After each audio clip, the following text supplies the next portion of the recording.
Well, good morning, everyone. It's a beautiful day here in Beamsville in beautiful Niagara, and I'm honored today to be joined by the Honourable Doug Ford, the Premier of Ontario, as well as Monte McNaughton, the Minister of Labour, Immigration, Training and Skills Development, or as I say, the one with the long acronym. At the Youth Skills Studio here at Civic Connect in Beamsville and Niagara West, I'm very thankful to be joined by so many from the community, and I specifically want to thank Sandra Easton, the Mayor of the Town of Lincoln, as well as Paul Deanny, the Director of Economic Development and Communications, and Noor Hage, the President of Civic Connect, for nurturing and supporting the next generation of skilled workers here in Lincoln and frankly right across this region. I have the unique privilege of standing next to our Premier today as someone who has been a strong champion for Niagara, someone who has been a champion for working families across Ontario. Our government is once again confirming that the province doesn't end at the Burlington Skyway. In fact, we're making record investments in Niagara. We're expanding GO Rail service to Niagara, as we saw recently. We're twinning the Garden City Skyway. We're supporting the redevelopment of the West Lincoln Memorial Hospital to completion, and later today we'll have great news as we're supporting the new South Niagara Hospital to completion. Our government is also investing in a number of substantial skills development projects across the region, and I look forward to hearing more about the good news for Niagara from our Premier and Minister McNaughton shortly. I now have the privilege of welcoming to the podium the Mayor of the Town of Lincoln, Mayor Sandra Easton. Welcome.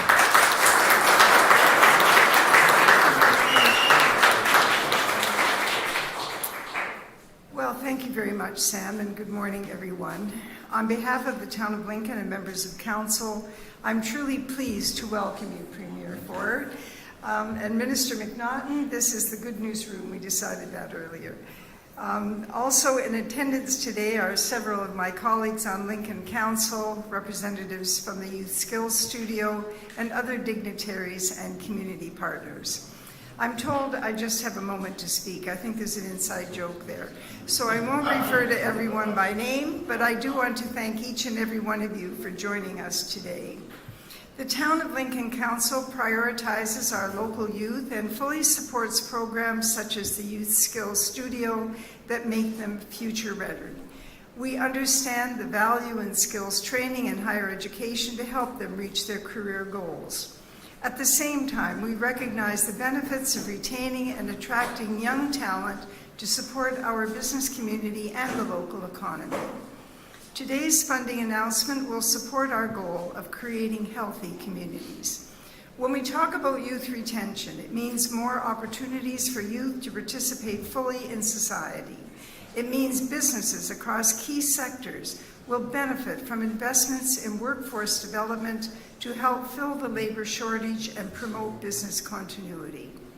Ultimately, achieving these objectives will lead to a healthy local economy and a vibrant, prosperous community.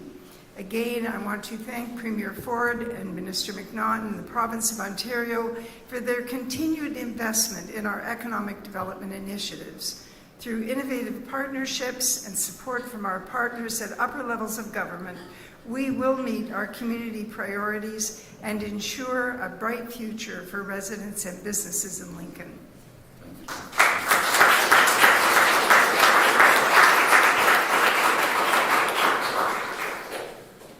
Good morning, Premier Ford, Ministers, MPPs, Mayor, Town Council, distinguished guests, Civic Connect youth, and members of the media. As the President and CEO of Civic Connect, I'm thrilled to stand here today to celebrate the remarkable progress we are making in developing Ontario's youth for a dynamic and competitive future.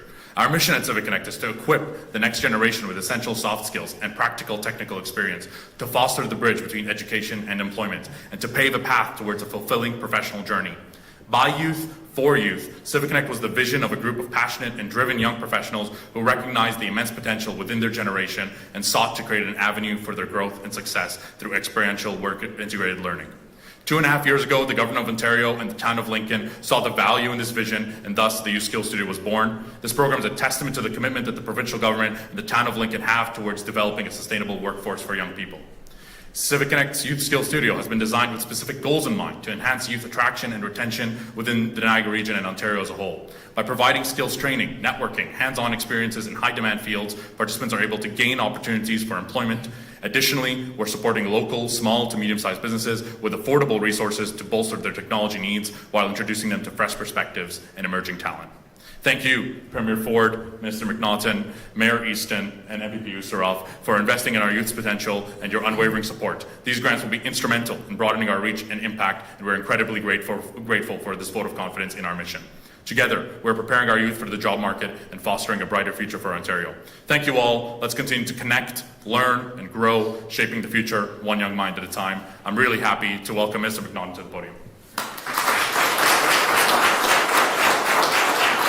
Well, good morning, everyone. Thank you, Nira, for the kind introduction. It's great to be back here in the town of Lincoln, again alongside Mayor Easton, MPP Sam Oosterhoff, who's truly a champion for the Niagara region at Queen's Park and is one of the big reasons why these training programs are happening in this region. So Sam, thank you for your leadership, and of course to Premier Ford.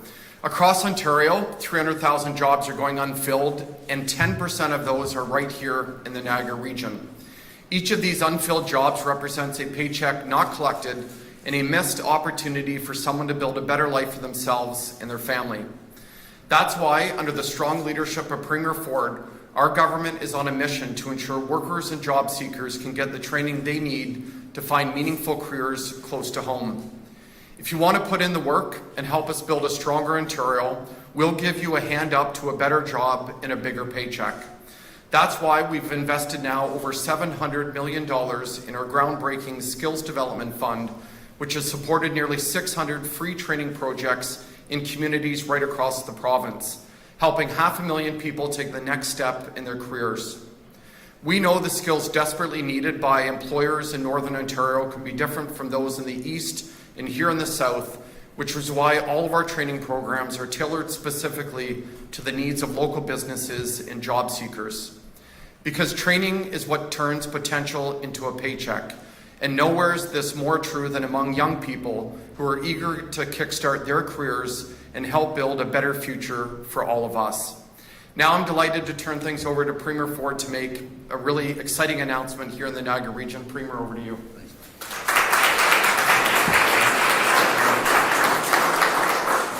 Well, good morning, everyone, and thank you, Minister McNaughton, for that introduction. And it's great to be here in the beautiful town of Lincoln, in the heart of Ontario's wine country, alongside Minister McNaughton and MPP Sam Oosterhoff. I also want to thank Mayor Sandra Easton. Mayor, you've done an incredible job. I want to thank your council as well. I know how it is to be the councillor, and what a tough job all of you have, but I'll tell you, you're driving the economy here like we've never seen before. Noir, thank you for your comments. It's greatly appreciated. And I want to give a big thank you to everyone in the town of Lincoln for hosting us today.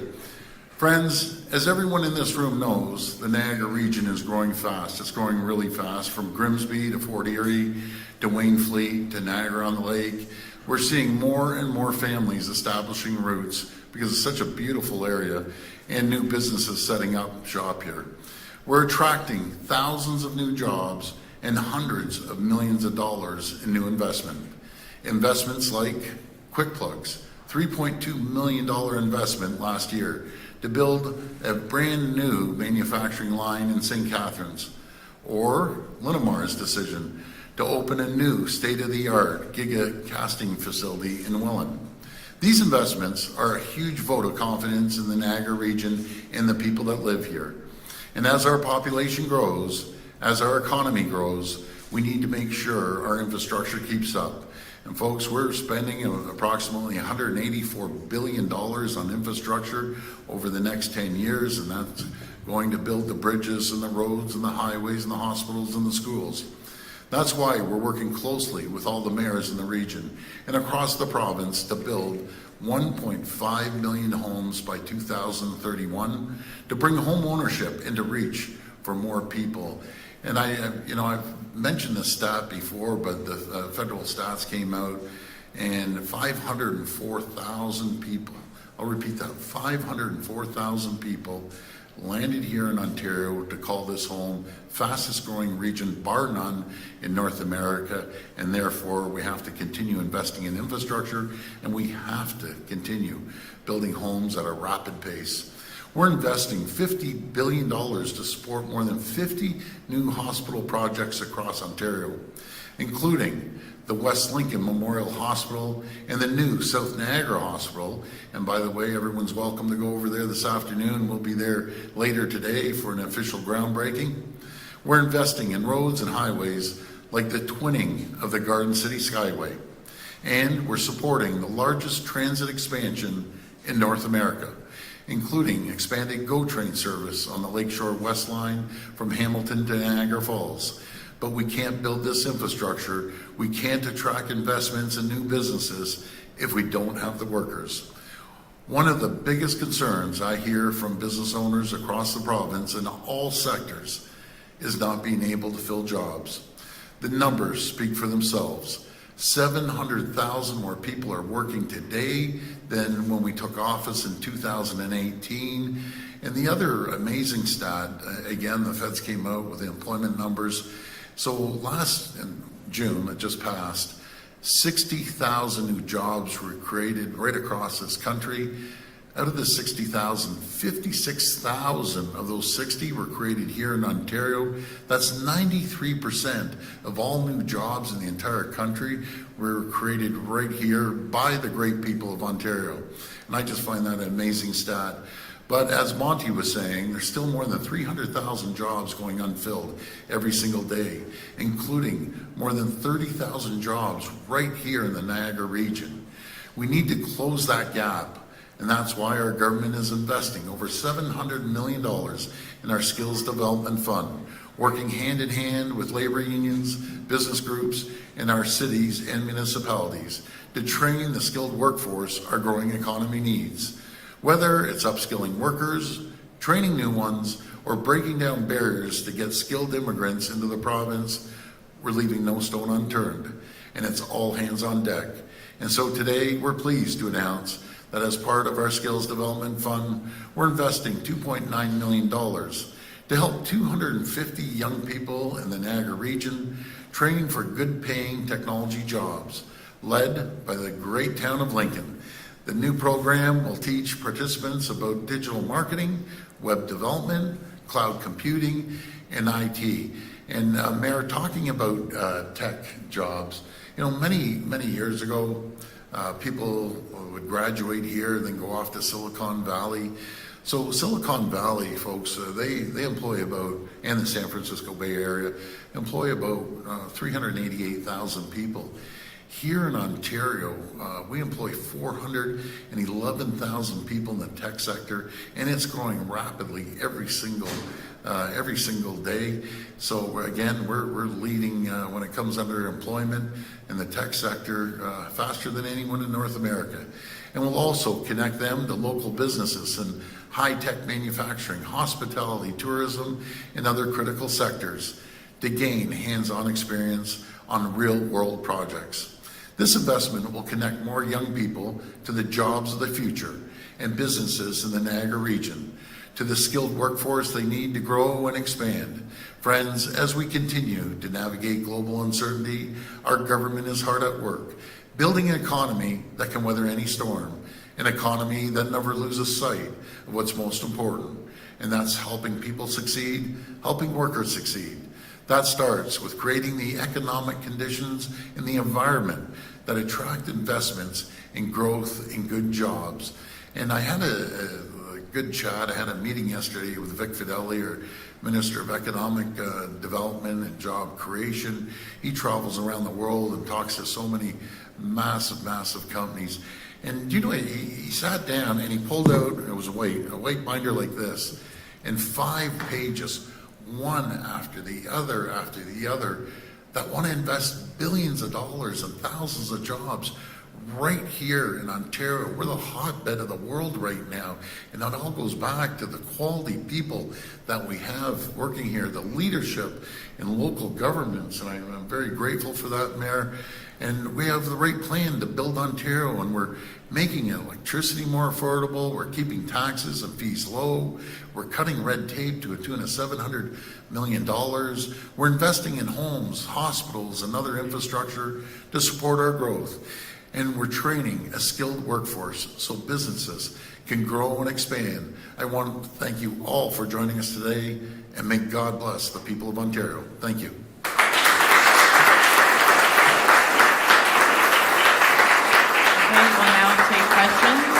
Just a reminder, it's one question, one follow-up.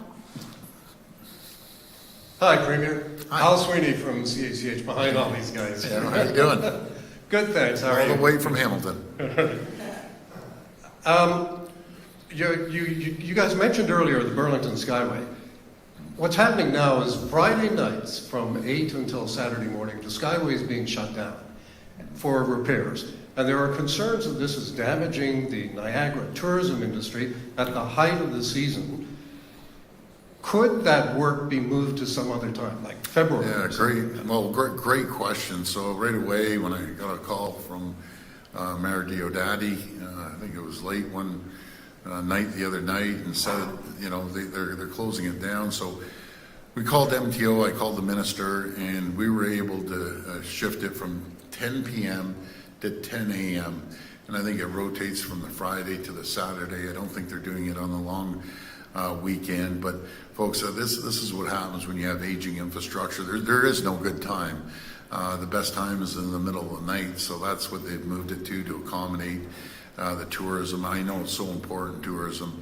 I talked to the mayor, and he was happy about that. So I guess you can never be happy, but we have no choice but to fix a lot of infrastructure, aging infrastructure that was ignored for many decades. So that's what we're going to do. We'll go from 10 p.m. to 10 a.m. for the next few weeks, and then we'll be done with the repairs. So another question for you about the green belt. Yes. Some Hamilton city councillors say they're going to sit in front of the bulldozers and be arrested before they'll let green belt development go ahead. Do you want to see these guys bulldoze? No, I don't want to see anyone sit in front of a bulldozer. Folks, I just told you the stats. We're the fastest growing region in North America, 504,000 people. Everyone has been allocated their targets. We aren't asking for more, we aren't asking for less. We put out fair targets, and Hamilton, you know, has a thriving city there, and they have endless. I took a tour all around the top part of it, and they have endless amounts of land up there. And even their own city planners told the council and the mayor that you can't just put all the density downtown, it won't handle it. So, you know, not everyone wants to live in a condo. They want to live in a home and have an affordable home. And it goes back to supply and demand. We need to cool down the market, and how we do that is put more supply, because the demand's not going to stop with everyone coming here and our economy growing at the pace it is, and we're fortunate. You know, I have an opportunity to speak to a lot of people around the world and have a chat. We just met with the Australians last night and yesterday, and so many governors, and we're blessed in this province. We're blessed. We have the greatest jurisdiction in the world to set up shop and start a family, and that's why, you know, we see so many people coming here, and the refugees, and I'll touch on that in a bit too. They want a better place to raise their family. So everyone has to pitch in. We aren't asking too much, so hopefully they won't be tying themselves to a bulldozer or whatever they want to do. Hi, Premier. Laura Hi. Stone, Globe and Mail. Hey, Laura. Hey, I wanted to ask about that issue about refugees and asylum seekers in Toronto. You know, it seems like all three levels of government are now haggling over who has to pay for what while these people are sleeping out on the streets. I understand you think it's the federal government's responsibility, but the province is sitting in a good fiscal position right now. So why doesn't the province step up and do more for these people? Actually, good question, Laura. We've increased the funding over $200 million. Those are pretty staggering numbers. Toronto alone has seen a 28% increase. I think it's about $225 million. But in saying that, it's not about haggling. There's never a more important time that all three levels of government have to work together. The federal government, as everyone knows, is in charge of the immigration. But you know what we need to do, and this is a serious call out to the feds. You know, up in Etobicoke North, down in Niagara, the regions all over the province are seeing new immigrants coming in to our towns, and we need them. But you know what these people want? Because I've talked to them up in Etobicoke North, right by the hotel there. They're all healthy. They all want to work. So the feds have to speed up the working permits. I guess it goes to making sure they have the status of the refugee, and then they get a working permit. But you can't have these people sitting around for, what is it? They told me 4 months, 4 or 5 more months. That's unacceptable. The feds need to have set up shop here in Ontario and start giving these people working permits. Folks, all they want is a better life. They come from all over the world. They hear about Ontario. We have the most multicultural jurisdiction, I think, anywhere that I can think of. So the feds, number one, have to pay up the city of Toronto. And this is where myself and the mayor agree 100%. They owe the city of Toronto $150 million. And I can't even put a number on the expense that we've done through education and healthcare and so on and so forth. So if you bring new people in, that I've been encouraging them, by the way, to bring new people in because we need to fill the 300,000 jobs, you have to step up and you have to give them working permits. Like that is shelters number one, working permits are number two.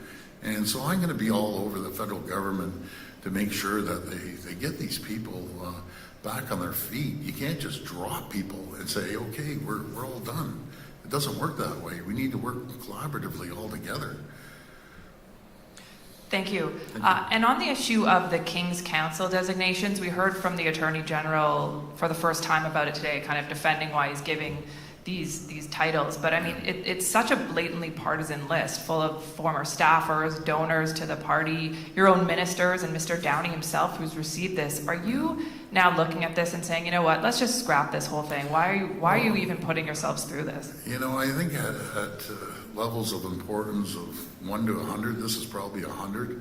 This is going from QC, Queen's Council. There's no extra benefits. People don't get paid more. Should there been probably a process, another process? Yes, that they're going to implement. And but that's not on the top of our list or anyone's list, to be very frank. It's a bunch of lawyers that are putting 2 initials behind their names. So good luck to those folks. But we have more important issues like housing, like economic development. That's what I am 100% focused on right now. But we're going to fix that process anyways. Good morning, Premier. It's Craig Wadman from CTV News Toronto. There's a group speaking at Queen's Park this morning that wants your government to license roadside zoos and to do more enforcement to make sure that existing rules are being followed. Are these changes that you will make? Yeah, well, we'll have to look at that. This is the first time I've heard about the roadside zoos, but nothing surprises me now, and we'll look into it. I'll tell you, that's a new one.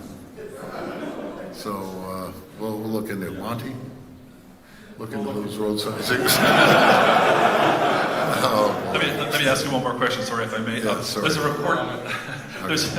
There's a report from the Canadian Centre for Policy Alternatives saying that Ontario's minimum wage would have to be $40 an hour to afford a 2-bedroom apartment in Toronto without spending more than is recommended on rent.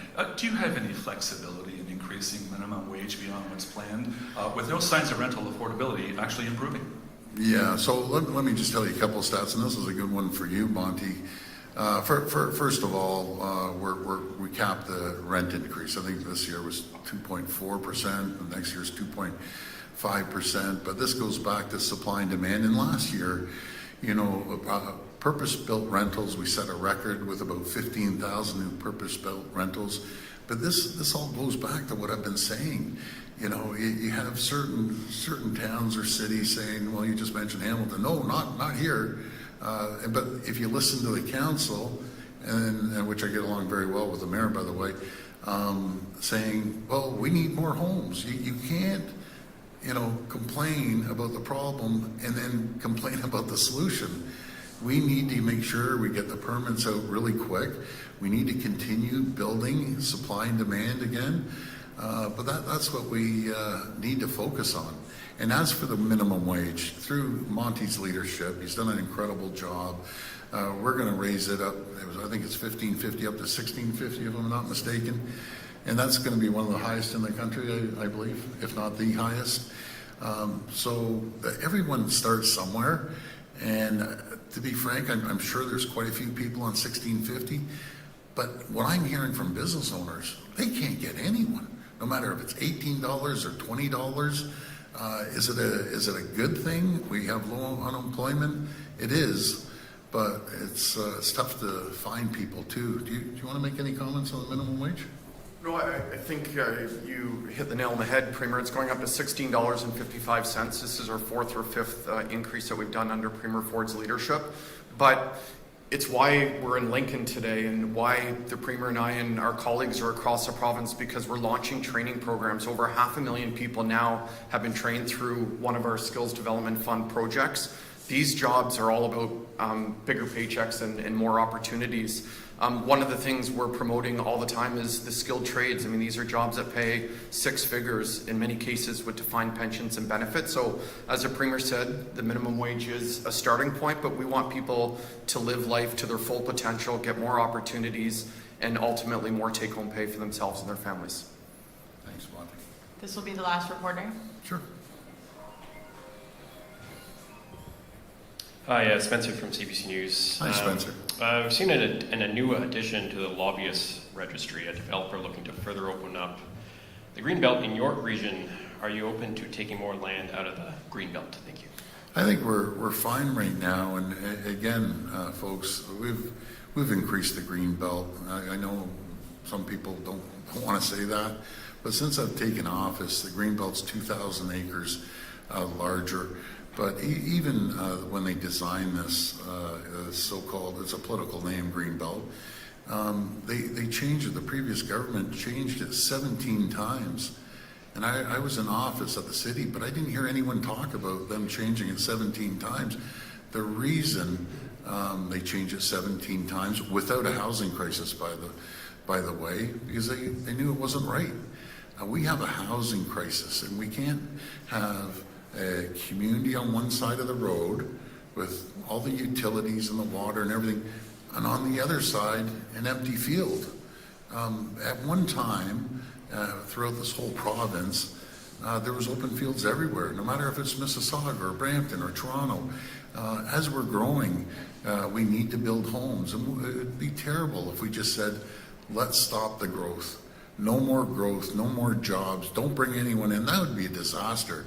We're taking a different approach. We're focusing on job creation, economic development, and making sure people, when they land here, the 504,000 people, that they can thrive and prosper and grow.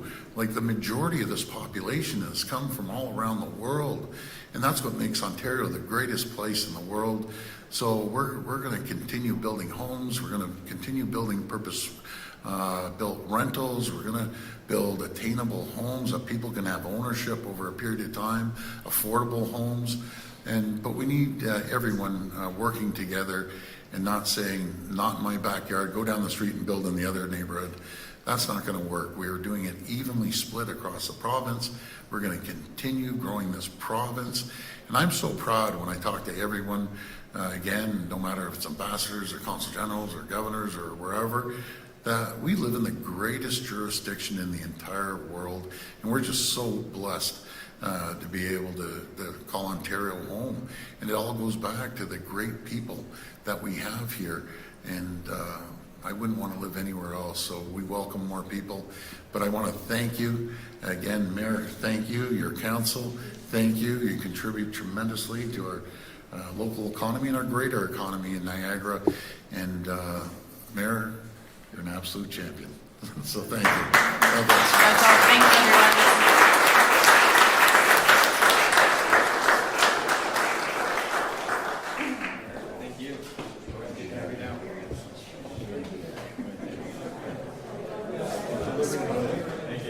Thanks, Sam. Thank you so much for me.